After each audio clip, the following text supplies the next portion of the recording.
حضرت برا بن مالک نا 12 سال کی عمر ہے، 12 سال. نبی پاک گلی سے گزر رہے تھے تو دوڑ کے آ گئے، آ کے نا حضور سے چمٹ گئے، عرض کرنے لگے حضور کوئی حکم بتائیں، میرا دل کرتا ہے آپ کی بات مانوں، کوئی حکم حضور. مجمع الزوائد میں حدیث، اس ایک حدیث کے لیے نا میں کو 5000 روپے کی پوری کتاب، پوری 10 جلدیں خرید کے لایا تھا ایک حدیث کے لیے. پیاری بڑی ہے، شاندار بڑی ہے. وہاں میرا دل کیا، میں نے کہا جس کتاب میں ہے نا ساری کتاب ہی منگا لو. کچھ چیزیں بڑی انسان کو انوکھی لگتی ہے نا. حضرت برا بن مالک رضی اللہ، چھوٹی سی عمر ہے، حضور سے لپٹ گئے تو حضور نے فرمایا بیٹے کیا ہوا؟ عرض کرنے لگے حضور کوئی حکم بتائے، میرا بھی دل کرتا ہے عمل کروں. تو حضور نا چھوٹے چھوٹے کام بتاتے ہیں، دکان سے، یہ بچوں کو یہی بتانا ہوتا ہے نا، دکان سے لے آ، یہ کر دے، فلاں کو بلا لے. لیکن حضور ان کی غیر موجودگی میں ان کا ذکر بڑا کرتے. ایک دن کچھ لوگ کہنے لگے حضور بڑا ذکر کرتے ہیں پر وہ کرتا تو چھوٹے موٹے کام ہے بچہ. تو نبی پاک نے ایک دن ارادہ کیا کہ ان کو تجربہ نہ کرائیں کہ وہ پیار کتنا کرتا ہے. رسول کریم فرمانے لگے میں جو کہوں گا کرو گے؟ حضور کروں گا. فرمایا جاؤ اپنے باپ کی گردن کاٹ کے لاؤ. کس کی جی بات تو محبت کی ہو رہی ہے، کڑوی سی بات نہ کر لوں، کڑوی سی رہنے دیتے، آپ کا پروگرام نہیں تو چھوڑ دیتے، آگے بڑھ جائے. ذرا کڑوی سی ہے، کر لوں جی، بولیے. یعنی باپ کی، ہم محبت رسول میں صرف داڑھی کی بات کرتے ہیں، کسی کی گردن کی نہیں. صرف ہم کہتے ہیں حضور سے محبت ہے تو میں نے کہا تھا نا کڑوی ہے، آپ نے مجھے گھورنا شروع کر دیا اور خاصا تیز گھور رہے ہیں آپ. اور خدا کے بندو یہ رسول اللہ کی سنت ہے، کسی کو نہ اچھی لگے، کسی کوئی تعریف نہ کرے، پر میرے رسول کو تو اچھی لگتی ہے کہ نہیں.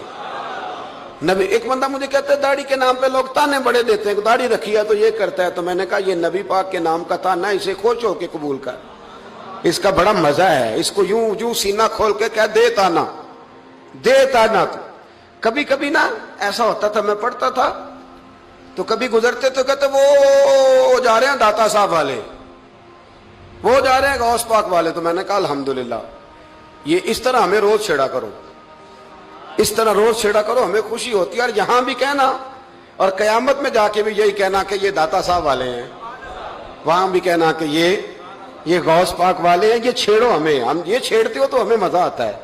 یہ کہا کرو، ہمیں روز کہا کرو. اللہ تعالی ہمیں عقیدے پر استقامت نصیب فرمائے.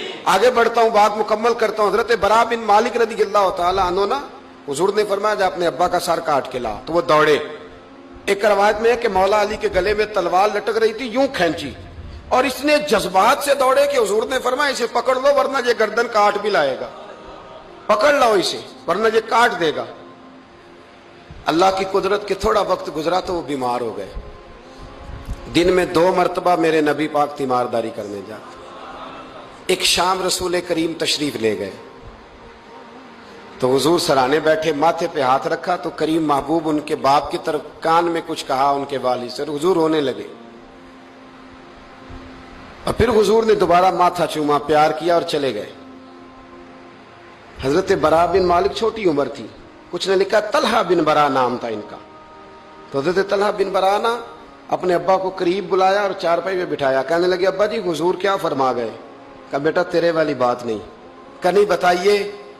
کہا نبی کریم علیہ السلام نے فرمایا کہ شام کو نا میرے طلحہ کا انتقال ہو جائے گا، اور جب اس کی روح پرواز کر جائے تو مجھے خبر کرنا، میں آ کے جنازہ پڑھاؤں. ٹھنڈ بڑی تھی مدینے میں، ٹھنڈ بڑی تھی. حضرت طلحہ نے نا اپنے باپ کا ہاتھ پکڑا اور اپنے سینے پہ رکھا. کہنے لگے ابا حضور تو جو فرما گئے پر میری وصیت یاد رکھنا، نبی پاک کے دین کا قانون یہ ہے کہ جب کوئی انتقال کر جائے تو جلدی دفن کرو. اس طرح کرنا، رات کا وقت ہوگا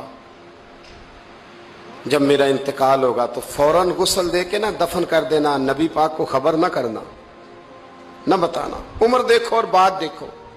کہا حضور کو کیوں نہیں بتانا، حضور خود فرما کے گئے ہیں.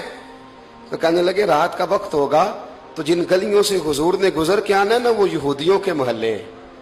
ایسا نہ ہو کہ میرے جنازے کی وجہ سے کوئی یہودی میرے نبی کو تکلیف دے دے، میرے جنازے کی وجہ سے. یہاں کہتے ہیں حضرت صاحب مجھے بڑا پیار ہے آپ سے، پر میرے گھر ضرور پہنچے، جیسے مرے یا جیے.